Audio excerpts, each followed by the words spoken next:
말씀은 구도자 욥이라고 하는 제목으로 함께 은혜를 나누려고 합니다. 성경은 처음부터 우리가 좋은 신앙을 가진다고 말씀을 하고 있지 않습니다.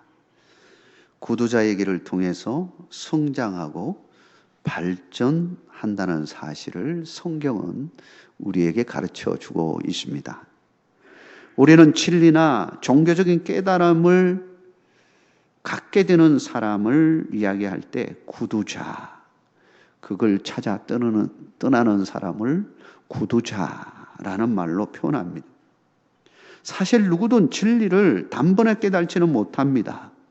모세도 많은 고난과 고통의 시간을 겪은 후에야 하나님을 만나고 진리를 깨닫게 되었습니다. 왕궁에서 40년을 보냈지 않습니까? 그때에 하나님을 진정으로 만나는 은혜를 누리지 못했습니다. 그러나 그가 광야 40년을 보내면서 그는 하나님을 만나는 은혜를 누리게 되었습니다. 그리고 40년간 귀하게 쓰임받는 하나님의 일꾼으로 쓰임받게 되었습니다. 바울 역시도 율법을 다 아는 것처럼 행세하였지만 예수님을 만나고 나서야 진짜 진리가 뭔지를 알게 되었습니다. 그는 율법이 진리인 줄 알았습니다. 율법을 행하고 그대로 사는 것이 올바로 사는 것이라 생각했습니다.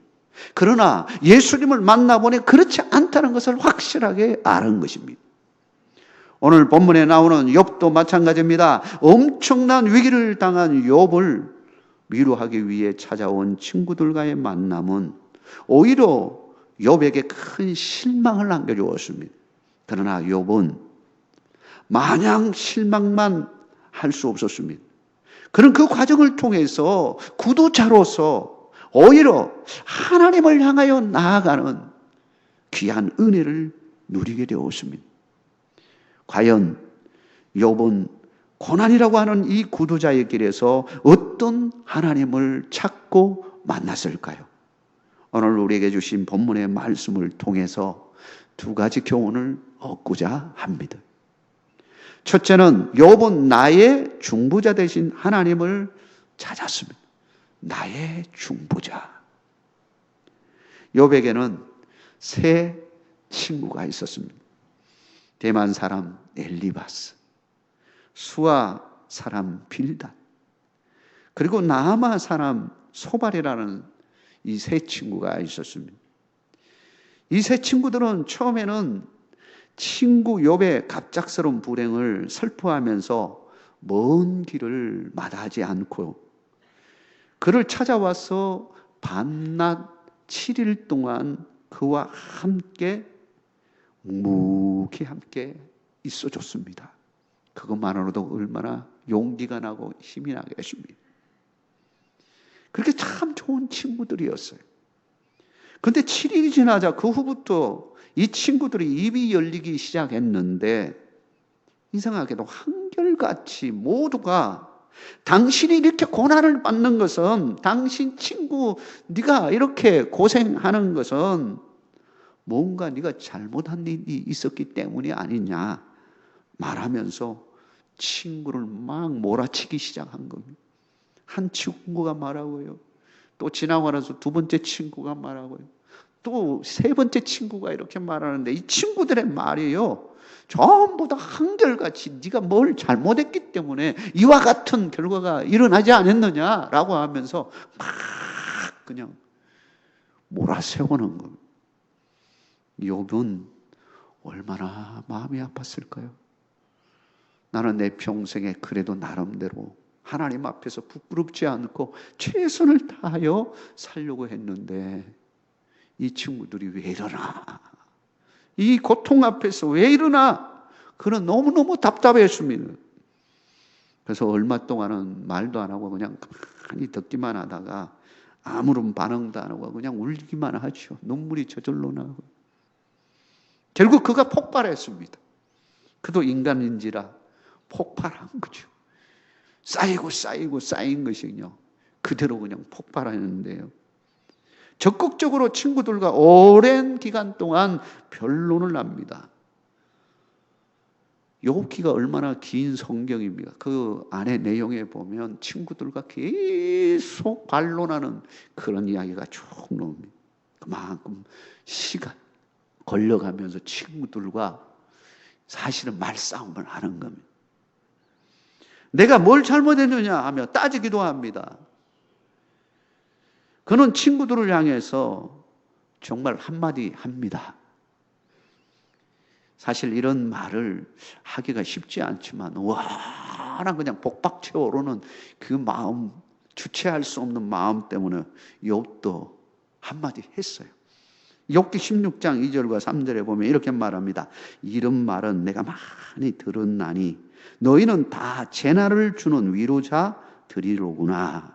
헛된 말이 어찌 끝이 있으랴 네가 무엇에 자극을 받아 이같이 대답하는가. 이렇게 말합니다.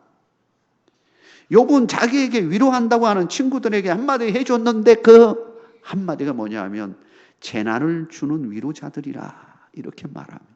친구들을 향해서 재난을 주는 위로자들이다. 아니 위로자면 위로자지 앞에다가 왜 재난이라는 말을 붙였을까요? 여기서 말하는 이 아말, 재난이라고 하는 것은 번뇌케 하다라는 말입니다. 즉 고통을 덜어주는 위로자가 아니라 오히려 더 혼란케 하고 번뇌케 하는 그런 위로의 말을 했다는 겁니다. 그건 위로의 말도 아니죠. 위로의 말도 아닌 거예요. 말 한마디 한마디가 그의 마음을 찌르는 말인 겁니다. 번뇌케 하는 말은 더 깊이 번뇌케 하는, 혼란케 하는 말이었던 것입니다. 우리도 정말 조심해야 할 말은 이런 말입니다. 헛된 말, 허망한 말, 부정적인 말 이런 거 진짜 조심해야 합니다. 네가 잘못했기 때문에 그러지 않냐. 지적하는 이런 말이랄죠. 위로한다고 하지만 그들의 마음을 공감하지 못하고 말을 함부로 하는 경우가 있습니다. 우리는 옳은 말이라 할지라도 경우에 합당한 말을 해야 합니다. 우리는 상대방의 상황과 배경을 무시하고 나의 관점과 생각만을 가지고 심판자처럼 말해서는 안 됩니다. 남의 티끌을 보기 전에 내 안에 들불을 보라고 하신 주님의 말씀을 우리는 기억해야 합니다. 말이라고 하는 것은 씨앗과 같은 것입니다. 마음의 밭에 뿌려주면 그 말이 싹이 납니다. 싹이 트요. 자랍니다. 자라요. 열매 맺습니다. 부정적인 말을 하면 그것이 싹이 트서 그리고는 자라서 성장해서 부정적인 열매가 맺힙니다. 좋은 말, 긍정적인 말은 그 마음 속에 양약이 되어지고요. 뿌리를 내려서 자라서 그 사람으로 하여금 생명력을 가지게 하는 귀한 말이 됩니다. 그러므로 우리는 항상 말을 조심해야 됩니다. 경우에 합당한 말을 해야 한다는 것. 똑같은 말이라도 상황이 있습니다. 그 상황에 맞게 말을 해야 하는 거죠. 친구들로부터 말의 상처를 받은 욥은 힘든 시간을 보내게 되어줍니다. 그러나 그는 그 속에서 진리를 깨닫는 구독자의 길을 갑니다. 이것이 정말 중요한 거예요. 욥은 더 이상 친구들로부터 위로를 받는 것을 이제 한계가 있다고 생각을 하고 오히려 그는 궁극적으로 나를 위로하실 분을 바라보게 됩니다. 욥기 18장 19절에서 21절 이렇게 말합니다. 지금 나의 정인이 하늘에 계시고 나의 중보자가 높은 데 계시니라. 나의 친구는 나를 조롱하고 내 눈은 하나님을 향하여 눈물을 흘리니 사람과 하나님 사이에와 인자와 그 이웃 사이에 중재하시기를 원하노니 라고 말합니다. 여보, 나의 억울함을 풀어줄 분은 오직 나의 정인, 나의 중보자 되시는 하나님이라는 사실을 깨닫고 그분을 바라보게 된 것입니다. 사랑하는 성도 여러분, 사람을 바라보지 마시고 사람의 말을 바라보지 마시고 하나님을 바라보시기를 주의 이름으로 축복합니다. 하나님이 뭐라고 말씀하는지를 거기에 귀를 기울이시기를 바랍니다. 주의 음성을 들을 수 있는 여러분 되시기를 주의 이름으로 축원합니다. 하나님을 향하여 눈물을 흘리며 중재를 요청하는 것을 보게 됩니다. 인간에 의해서 중재하는 것이 아니라 하나님이 중재해 주십시오. 하나님께 맡기는 거죠. 욥의 신앙의 가장 아름다운 모습이 바로 여기에 있습니다. 그는 사람을 바라보지 않고 하나님을 바라보고 나아갔던 것입니다. 욥의 친구들은 나를 공감해 주지 못하고 오히려 나를 조롱하지만 하나님은 나의 억울한 사정을 아시고 위로해 주시고 용기를 보태다 주시는 하나님이라는 사실을 그는 굳게 믿고서 하나님을 바라본 것입니다. 우리의 진정한 중보자가 누구라고 생각하십니까? 바로 예수님이심을 믿으시기 바랍니다. 빌리 그레함 목사님이 이런 이야기를 했습니다. 어느 전쟁 중에 통신병이 중요한 연락 사항을 명령받았습니다. 이것은 굉장히 중요한, 전쟁에 있어서 아주 중요한 그런 사항이었습니다. 근데 모든 통신 수단이 두절되어서 명령을 전달할 방법이 없었던 거예요. 이 급박한 상황 속에서 통신병은 양쪽 전선을 연결해야 되는데 자신의 양손으로 딱 붙잡고는 자기의 생명을 걸고서 마지막 메시지를 아군 지원 부대로 무사히 보냈습니다. 그리고 그는 자기의 생명을 바쳤습니다. 이것은 우리와 하나님과의 관계를 보여주는 모습입니다. 우리가 하나님과 단절되어 소망 없이 살아갈 때에 예수 그리스도가 이 땅에 오셔서 우리를 위해 친히 십자가의 죽으심으로 말미암아 하나님과 우리 사이에 중보자로서 우리를 연결시켜 주셨다라고 하는 것입니다. 바울은 고린도후서 1장 3절에서 4절에서 이렇게 말하고 있습니다. 찬송하리로다. 그는 우리 주 예수 그리스도의 하나님이시요 자비의 아버지시요 모든 위로의 하나님이시며 우리의 모든 환난 중에 우리를 위로하사 우리로 하여금 하나님께 받는 위로로서 모든 환난 중에 있는 자들을 능히 위로하게 하시는 이시로다 라고 말합니다. 우리 하나님은 어떤 분이세요? 우리를 위로해 주시는 하나님이십니다. 환난 중에 있는 성도들을 위로해 주시고 격려해 주시고 정말 너무나 힘든 상황 가운데 친구들은 다 욕하고 조롱하고 비판하고 그런다 할지라도 우리 주님만은 나를 위하여 십자가를 지시고 고통을 당하신 그 주님은 나와 늘 함께 하셔서 우리의 마음을 위로해 주시고 내가 너를 사랑한다. 내가 너와 함께 함이라.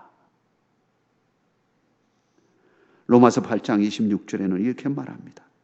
이와 같이 성령도 우리의 연약함을 도우시나니 우리는 마땅히 기도할 바를 알지 못하나 오직 성령이 말할 수 없는 탄식으로 우리를 위하여 친히 간구하시느니라. 우리 하나님은 우리를 위하여 중보 기도해 주신다라고 하는 것입니다. 사랑하는 성도 여러분, 우리 하나님이 우리의 진정한 중보자요 위로자가 되심을 믿으시기를 바랍니다. 그리고 그리스도의 십자가의 사랑으로 우리가 위로받고 치유되었던 것처럼 이제 여러분의 위로와 격려의 말을 통해서 시름에 잠긴 우리 주위에 있는 사람들을 위로하고 세우는 귀한 사명을 잘 감당하는 위로자가 되기를 주의 이름으로 축원합니다. 두 번째로 욥은 나의 대속자 되신 하나님을 찾았습니다. 욥은 거듭되는 친구들의 부정적인 말에 점점 몸과 마음이 지쳐갑니다. 쇠약해져요.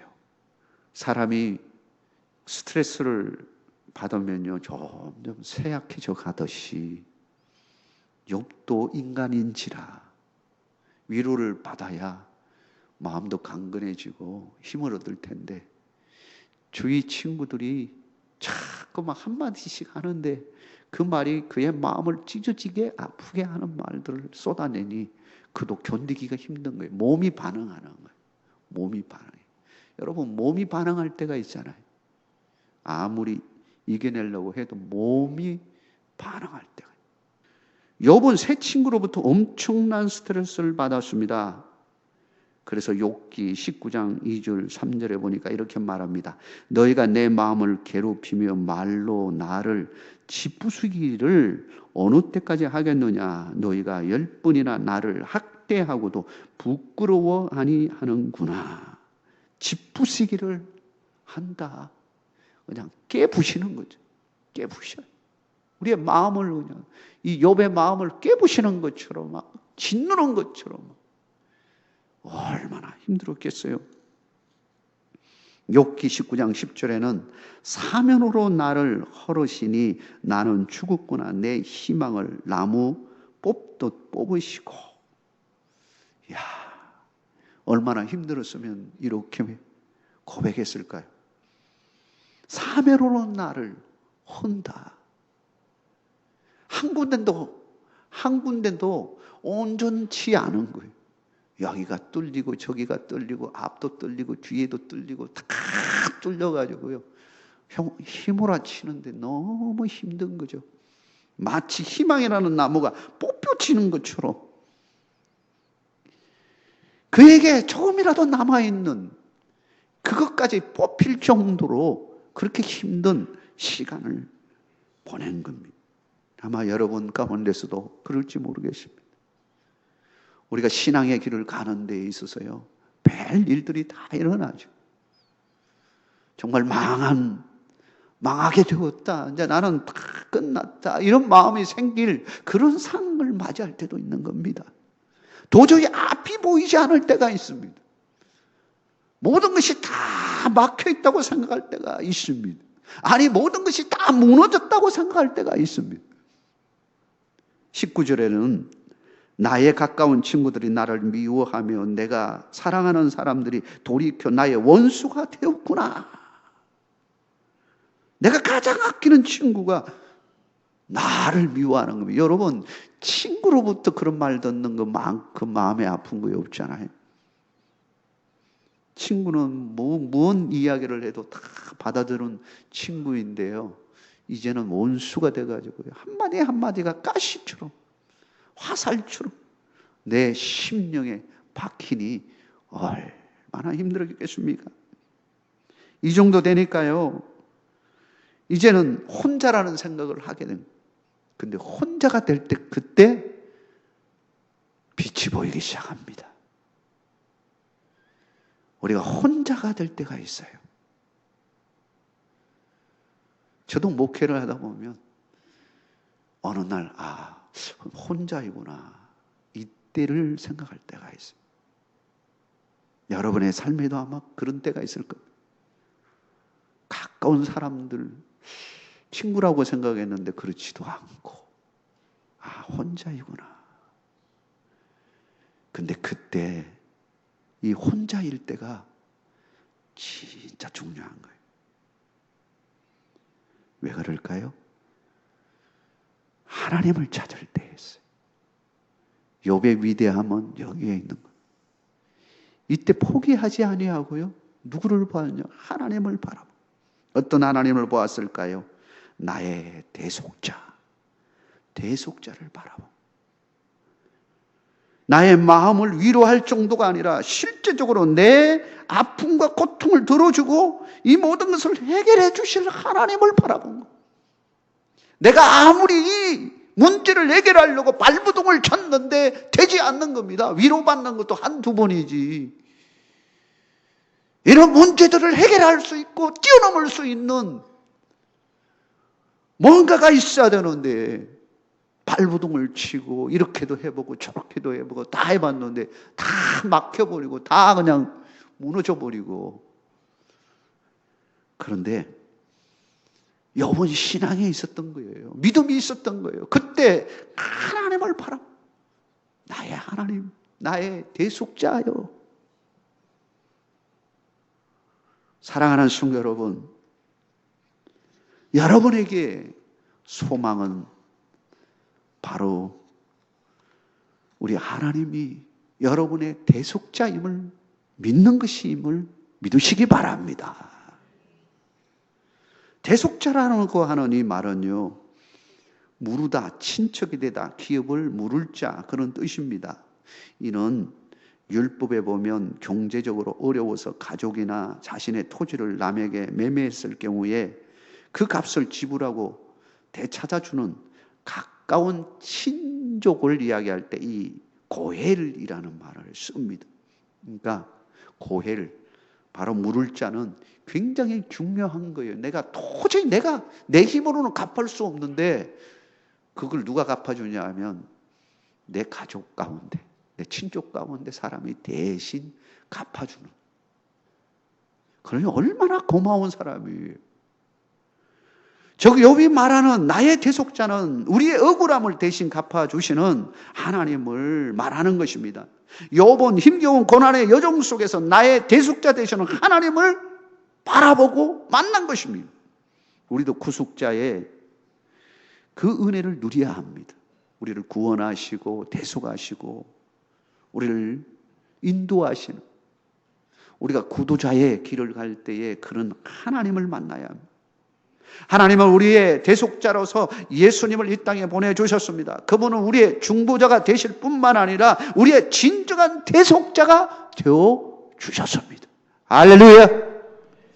우리 주님은 우리의 위로자 정도가 아니라 우리의 문제를, 그것도 가장 중요한 우리의 죄 문제뿐만 아니라 우리 일생의 문제를 해결해 주시는 가장 귀한 일을 우리 주님이 해결해 주신 것입니다. 예수님께서는 말씀하셨습니다. 마태복음 11장 28절 30절에 이렇게 말하면 수고하고 무거운 짐진 자들아 다 내게로 오라. 내가 너희를 쉬게 하리라. 나는 마음이 온유하고 겸손하니 나의 멍에를 메고 내게 배우라. 그리하면 너희 마음이 쉼을 얻으리니 이는 내 멍에는 쉽고 내 짐은 가벼움이라 하시니라.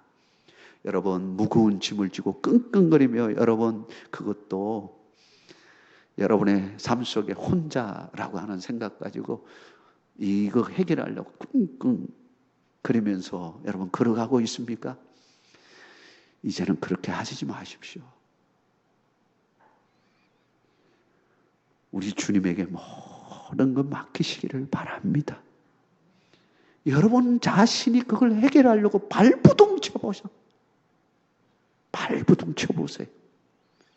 해결이 됩니까? 이제는 맡기시기를 바랍니다. 주님이 해결해 주실 줄 믿습니다.